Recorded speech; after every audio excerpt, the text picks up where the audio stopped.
On a tous déjà observé un chat, le nôtre ou celui d'un ami, refuser obstinément une gamelle pleine pour en réclamer une autre. Ou alors se jeter sur du thon comme si sa vie en dépendait. Qu'est-ce qui se passe vraiment dans sa tête à ce moment-là? C'est un peu la grande question qui nous occupe aujourd'hui. Ce comportement alimentaire, est-ce qu'il est dicté par des millions d'années d'évolution biologique, un instinct de prédateur gravé dans ses gènes? Ou bien est-ce que ce comportement est plutôt le reflet de son état psychologique, une réponse à l'ennui, au stress ou à la vie un peu étrange qu'on lui impose en appartement? La question centrale de notre discussion est donc la suivante. Quel est le principal moteur du comportement alimentaire du chat moderne, sa biologie innée de chasseur ou la psychologie de l'animal de compagnie? Pour explorer ça, on va s'appuyer sur plusieurs études assez fascinantes qui décortiquent d'un côté la perception gustative très très particulière des félins et de l'autre l'impact de facteurs plus modernes comme l'environnement ou les procédés de fabrication. Pour ma part, je défendrai l'idée que, malgré les apparences, le comportement du chat reste fondamentalement piloté par sa biologie de carnivore. Le dissident. Et moi, je soutiendrai la thèse, disons, inverse. Si la biologie est le hardware, le logiciel qui tourne dessus aujourd'hui, celui qui dicte les comportements au quotidien, est devenu psychologique et environnemental. Le chat domestique n'est plus seulement un chasseur, c'est aussi un être sensible dont les émotions modèlent profondément sa relation à la nourriture. Alors, entrons dans le vif du sujet. Mon argument de départ est assez simple en fait. Le chat est ce qu'on appelle un carnivore strict. Ça ne veut pas seulement dire qu'il aime la viande, ça veut dire qu'il doit en manger pour survivre. Son organisme est incapable de synthétiser certains nutriments vitaux, je pense à la taurine par exemple, qu'il ne peut trouver que dans des proies. Ses préférences ne sont donc pas un caprice, c'est une question de survie guidée par un système sensoriel d'une précision redoutable. Le dissident? Oui, personne ne conteste qu'un chat est un carnivore.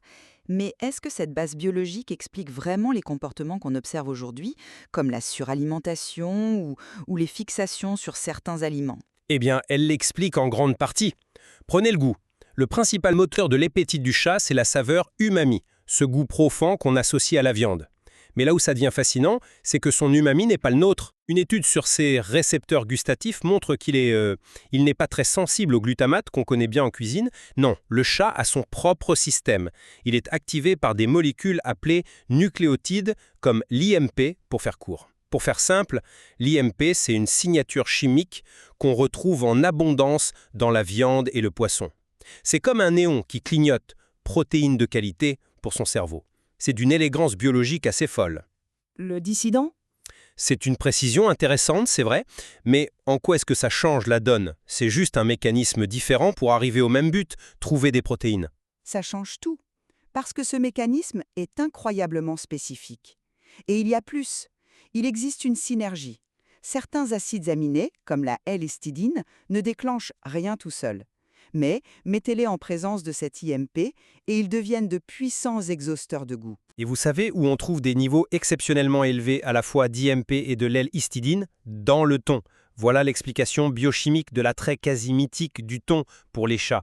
Ce n'est pas une simple préférence, c'est une clé qui entre parfaitement dans la serrure de son système de détection de la nourriture idéale. Le dissident? D'accord sur la base. Mais pour moi, l'important est ailleurs. Je ne nie pas cette biologie, c'est le point de départ, mais je pense que l'environnement moderne a complètement détourné ce système. Avez-vous entendu parler d'alimentation émotionnelle? C'est un concept très étudié chez l'humain. Bien sûr, manger pour se réconforter, pour gérer le stress. Mais peut-on vraiment plaquer ce concept sur un chat? Le dissident? Je pense que oui. Manger devient une stratégie d'adaptation, une activité pour tromper l'ennui ou apaiser l'anxiété. Pensez à la vie d'un chat d'intérieur. Un environnement stable, peu de nouveautés, pas de chasse, pas d'exploration. Que lui reste-t-il comme source de plaisir et de stimulation intense? Sa gamelle. Les études montrent d'ailleurs une prévalence de l'obésité bien plus élevée chez les chats d'intérieur. Pour moi, le lien est évident. Je reste sceptique sur l'anthropomorphisme, mais je veux bien vous suivre sur les terrains de l'obésité. Comment en arrive-t-on là? Pour moi, la réponse se trouve encore dans la biologie. Une autre étude sur la stérilisation des conserves a montré que les chats préféraient la nourriture préparée à plus basse température pendant plus longtemps. Pourquoi? Parce que ce procédé change la texture. Concrètement, ça veut dire que les chats préféraient une pâtée plus molle et moins compacte.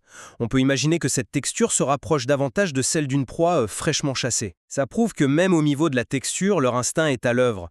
Et c'est ce genre de détails que l'industrie agroalimentaire exploite pour rendre la nourriture irrésistible. Le dissident. Et c'est là qu'on arrive au cœur du problème. L'obésité, qui touche près de 60% des chats de compagnie, n'est pas un problème de calories, c'est un problème de bien-être.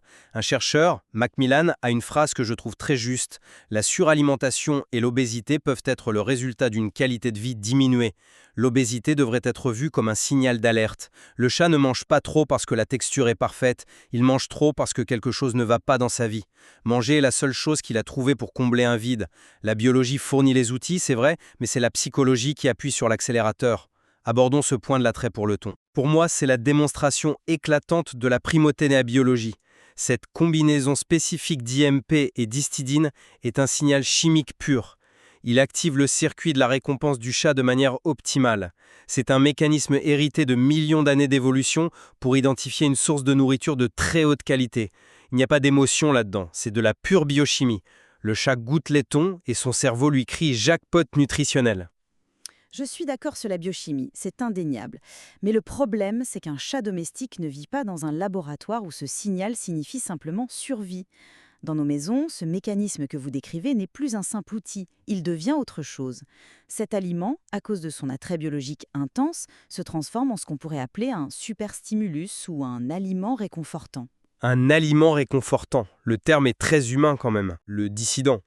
Peut-être, mais le mécanisme est le même. Imaginez-vous après une journée épouvantable. Vous ouvrez un pot de votre crème glacée préférée.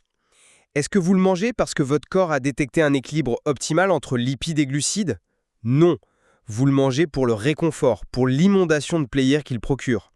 Pour un chat sous-stimulé, le thon joue exactement ce rôle.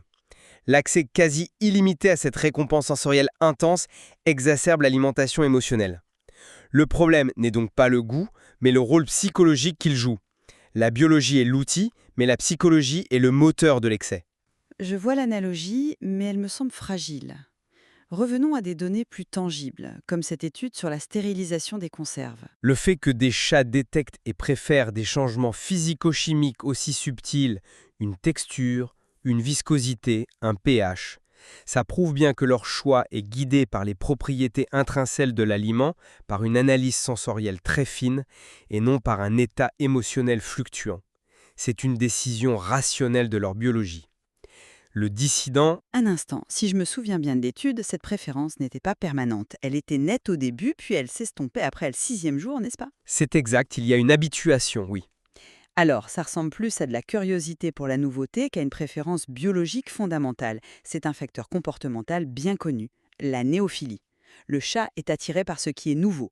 Mais surtout, et c'est le point le plus important, dans un foyer, le chat choisit très rarement. On lui donne une gamelle, point. Donc savoir s'il préfère la recette A à la recette B est intéressant pour un fabricant, mais ça n'explique pas le problème de fond. La véritable question, ce n'est pas lequel de ces aliments il préfère, mais pourquoi il mange trop de celui qu'on lui donne, même quand il n'a plus faim. Mais c'est justement là que la science alimentaire entre en jeu. L'industrie, en comprenant parfaitement ces mécanismes de préférence, ne se contente pas de faire une recette. Elle en fait des dizaines pour justement jouer en permanence sur cet effet de nouveauté que vous mentionnez. Elle exploite la biologie du chat en créant un environnement où la nourriture est toujours excitante, toujours nouvelle. Le problème n'est pas que le chat est triste, c'est que la nourriture est devenue, biologiquement parlant, trop parfaite. Le dissident. Là, j'ai vraiment du mal à vous suivre. Dire que la nourriture est trop bonne est une simplification. Si c'était uniquement une question de palatabilité, pourquoi tous les chats nourris avec ces aliments ne sont-ils pas obèses? On voit bien qu'alimentation égale, certains chats maintiennent leur poids de forme et d'autres non. Il y a forcément un autre facteur en jeu. Ce facteur peut être métabolique, génétique, le dissident, ou psychologique. L'alimentation émotionnelle est pour moi le facteur déterminant qui explique cette variabilité. L'épidémie d'obésité, c'est le symptôme d'un décalage profond entre la nature du chat, un prédateur programmé pour chasser, explorer, et sa vie sédentaire d'animal d'intérieur. La chasse, ce n'est pas juste pour manger, c'est une activité complexe. Sans cet exutoire, que faire? Manger devient l'une des seules, si ce n'est la seule, activité disponible. C'est un comportement de substitution. La palatabilité de la nourriture est une condition nécessaire pour l'excès, je vous l'accorde, mais elle n'est absolument pas suffisante pour expliquer une épidémie de cette ampleur. Le vrai coupable, c'est le vide dans leur quotidien.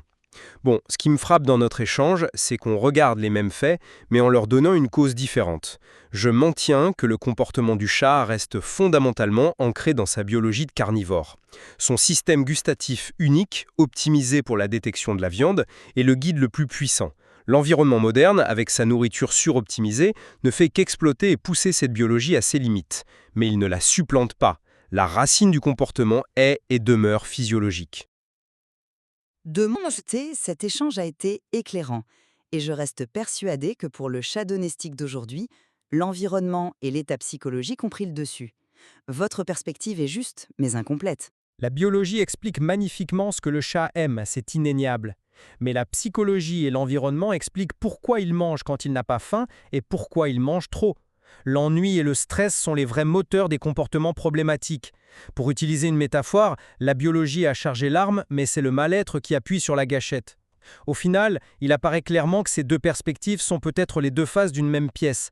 La biologie sensorielle du chat crée une prédisposition, une sorte de programme de base très puissant, et l'environnement moderne dans lequel il vit peut soit satisfaire sainement ce programme, soit l'exacerber jusqu'à ce qu'il devienne problématique. Le dissident? Absolument.